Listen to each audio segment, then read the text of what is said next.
Hey everybody! Today's reading is going to be from a book called Dagger Destiny.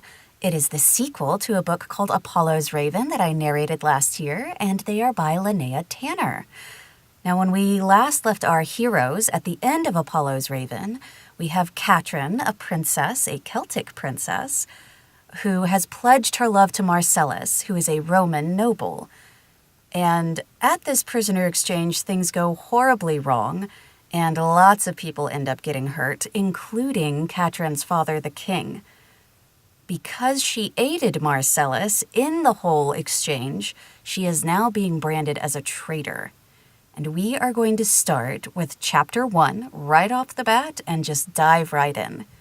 And as always, I'll be punching and rolling, so if I make a mistake, like that, I go back and fix it right on the spot. So let's get going. Chapter 1, Treason. July 24 AD, Southeast Britannia. The image of her father being wounded at the prisoner exchange haunted like that.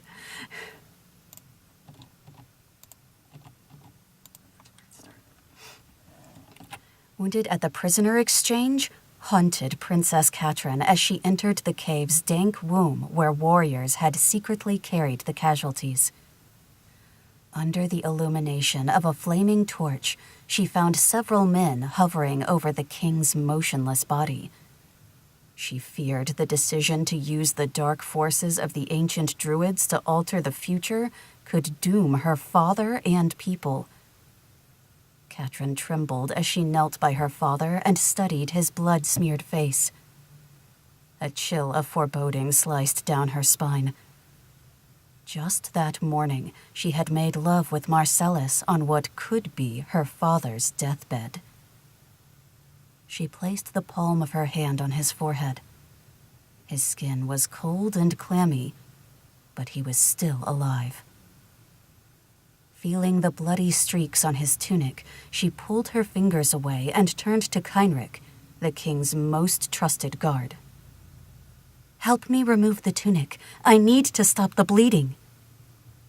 Kynric supported the king as Catrin cut the fabric from his chest. The ghastly crisscross cuts Nope.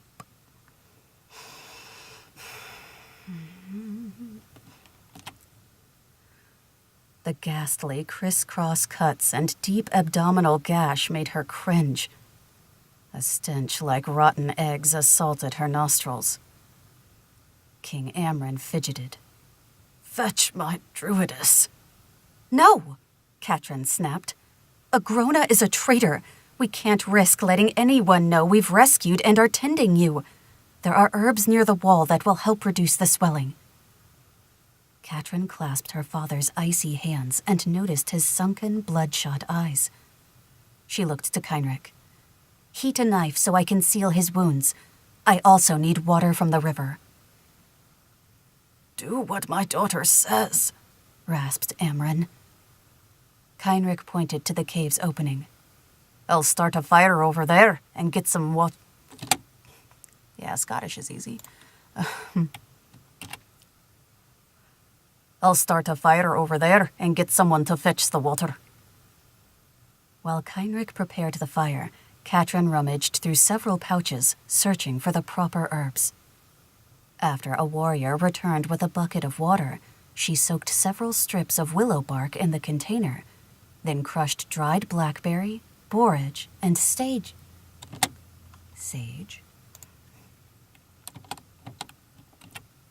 Bark in the... Then crushed... No, where am I? There I go. Willow bark in the container. Then crushed dried blackberry, borage, and sage stems in a ceramic mortar. She finally added vinegar to the powder and stirred the contents with her finger into a green paste. She looked at Kynric. "Is the knife ready?" Kynric pulled the glowing red blade from the flames. "It looks hot enough." "Then bring it to me." Catrin took the knife from Kynric, who then restrained the king's arms. She pressed the searing blade on the wounds, methodically moving downward. The king writhed in agony, his eyes as wild as a wounded animal's as he fought Kynrick's restraint. Concentrating on her task, Catrin swallowed the bile in her mouth and handed the dagger to Kynrick to reheat the blade. Light-headed and in a cold sweat, she leaned into the hard wall to brace herself, then applied the paste dressing over her father's reddened wounds. Even with her gentle touch, his muscles.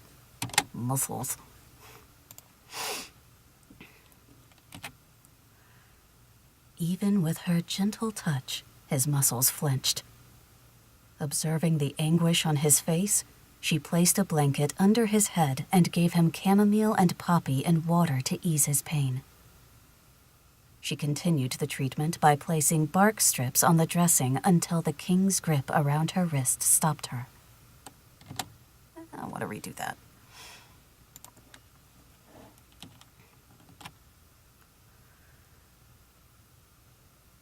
She continued the treatment by placing bark strips on the dressing until the king's grip around her wrist stopped her.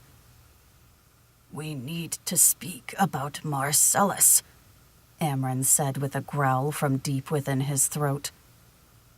Catrin winced, apprehensive her father knew about her relationship with the Roman hostage placed under her charge.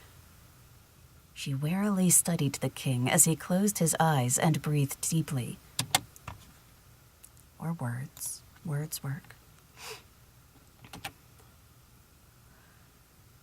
She warily studied the king as he closed his eyes and breathed deeply. He waved Tristan, his second-in-command, over and whispered to him. With a nod, Tristan ordered everyone away. Did my chair make a noise? Yes, it did. With a nod, Tristan ordered everyone away. The hairs on Catrin's neck prickled. The only reason her father would order warriors away would be to reprimand her. She wilted under the king's burning glare as he began questioning. "Tristan told me when we were imprisoned together that Kynrick found you unconscious in Marcellus." I don't know what word I was going to say right there. But it wasn't Marcellus.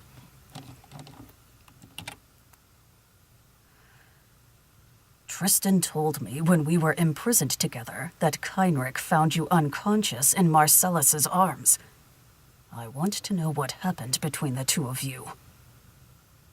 Catrin hesitated, fearing her revelation would anger her father and cause his condition to deteriorate.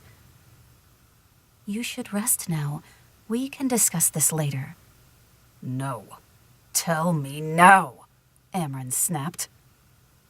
Catrin could feel the king's eyes probing her like a sharp-edged scalpel for the truth. She bit her lower lip to stop it from quivering. "When I was stricken with the falling sickness, Marcellus came to my aid." "Tristan said the Roman was found naked with you, and Agrona accused him of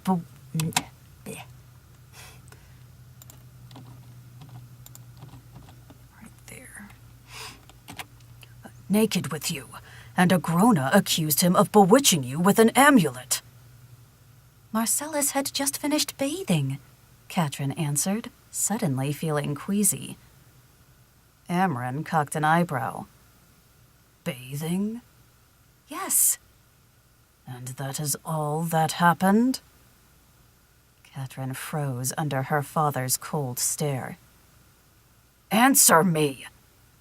"You can't trust what Agrona says," Catrin replied. "And why is that?" "She is a druidic spirit from your past." "Get to your point," Amren grunted.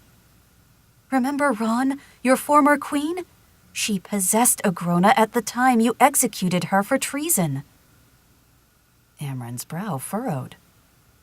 "How do you know this?" Catrin nervously shifted her weight. "I had a vision. Under the blood moon, you walked on a pathway of red-hot rocks around a towering fire. A woman with a wolf pelt draped over her shoulder approached you between... Need more air for that.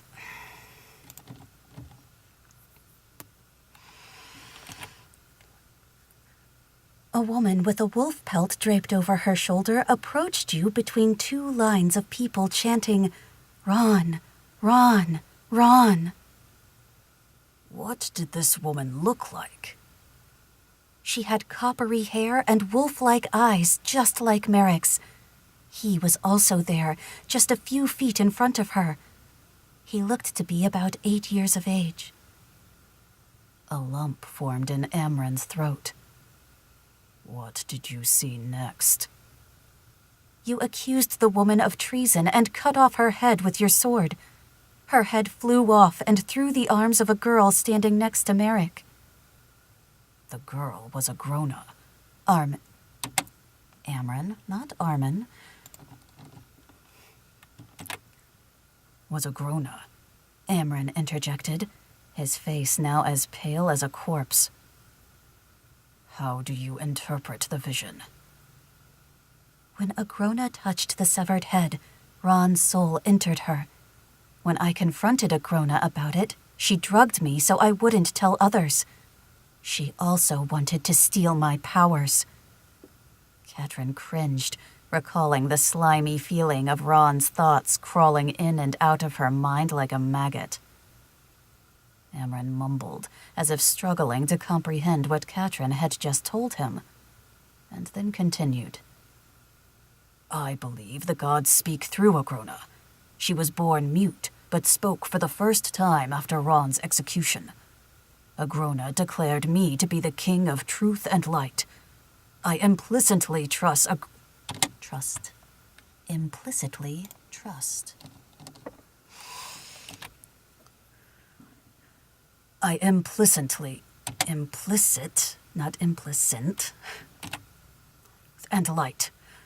I implicitly trust a Grona on all spiritual matters.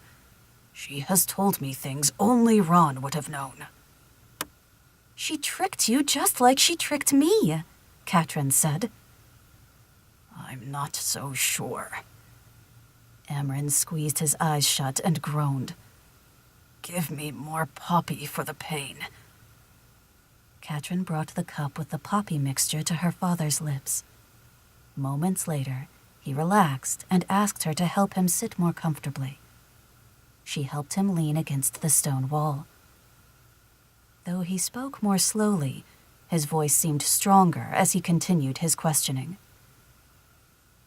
What are your feelings toward the Roman?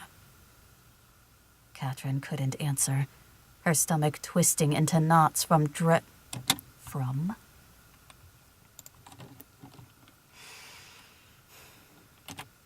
Couldn't answer, her stomach twisting into knots from dread of what her father might do. Amren narrowed his eyes, targeting on the truth.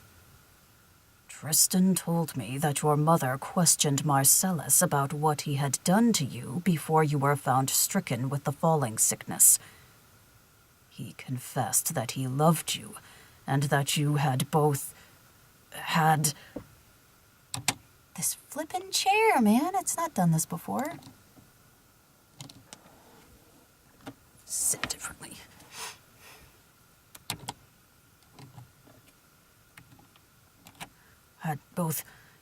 Had...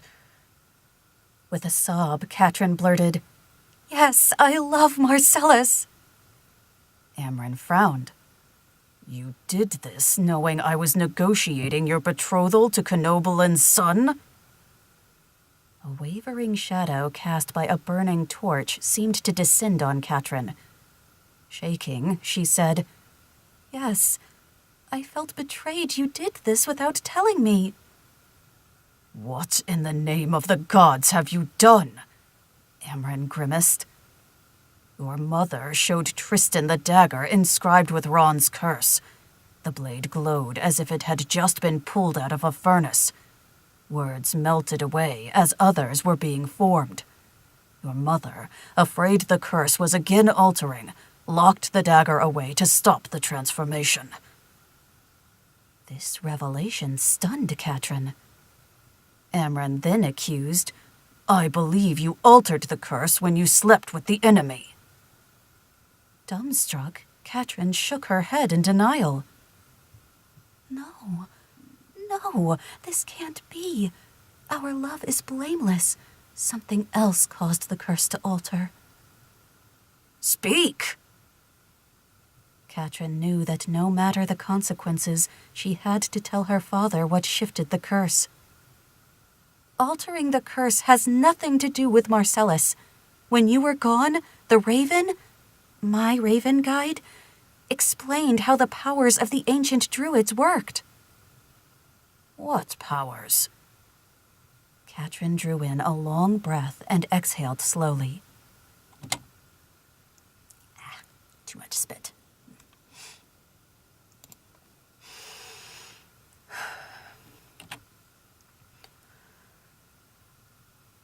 I can travel to other spiritual realms in the Raven's mind.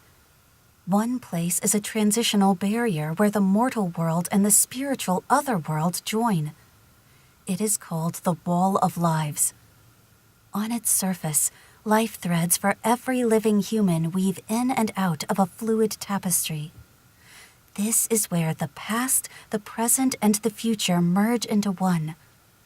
I discovered that I could change the future by manipulating the life thread. How is that? When I pulled the life thread of a person fated to die out of the portal leading to the other world, I extended his life, Catrin explained. No mortal has that power, Amren said incredulously.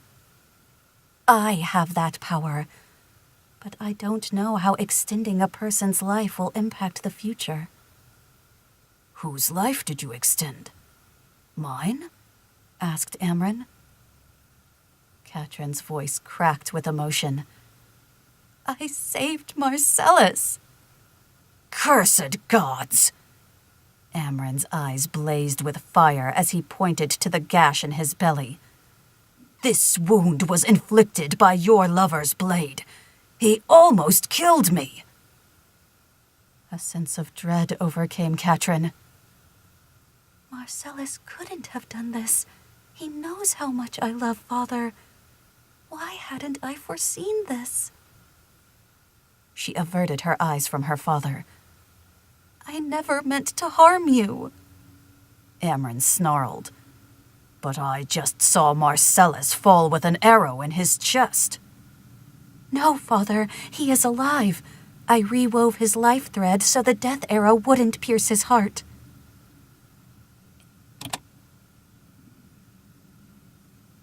I think we've got a train going. I'll be right back, guys. And we're back. Here we go. Amren sunk his fingers into the cave's dirt floor. This is the disloyal act of a stupid girl blinded by love, not a noble princess I raised to put family and kingdom first. I must now go to war against my banished son, Merrick, and King Cunobalin. The Romans will likely join their cause after what we did to their soldiers today at the prisoner exchange. Just when I needed you, you betrayed me and my people when you helped the Roman enemy. Your act of changing the future might have altered Ron's curse. In what way? I can't be certain until I inspect the dagger's inscription.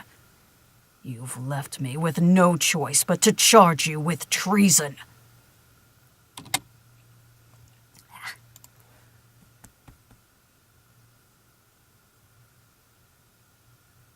I guess not. I thought I was going to burp,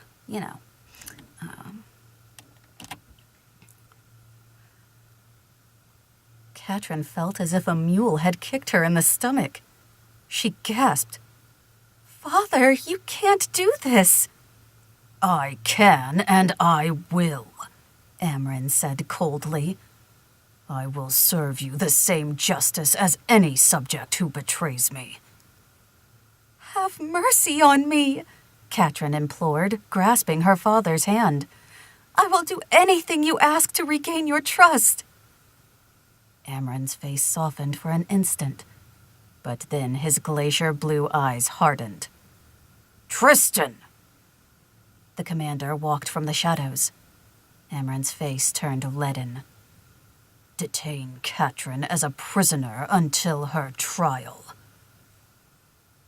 Amren went limp as he rolled over on the cave's muddy floor. Conflicting emotions of shock, fear, love, and hate whirled inside Catrin as she not possessed.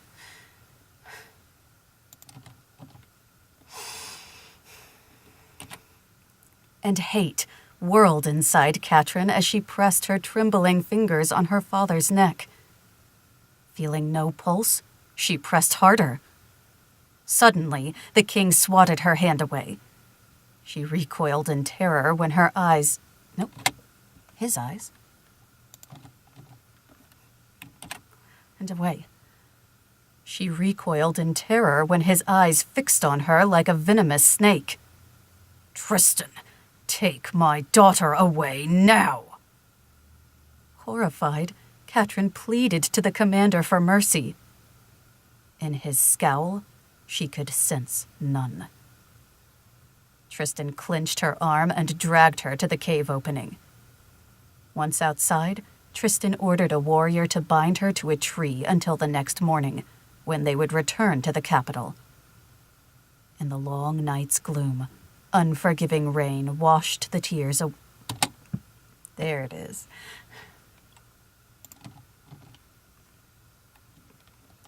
In the long night's gloom, unforgiving rain washed the tears away from Catrin's face. Branded as a traitor for loving the Roman enemy, she must share Ron's fate for treason unless she could find a way back into her father's heart.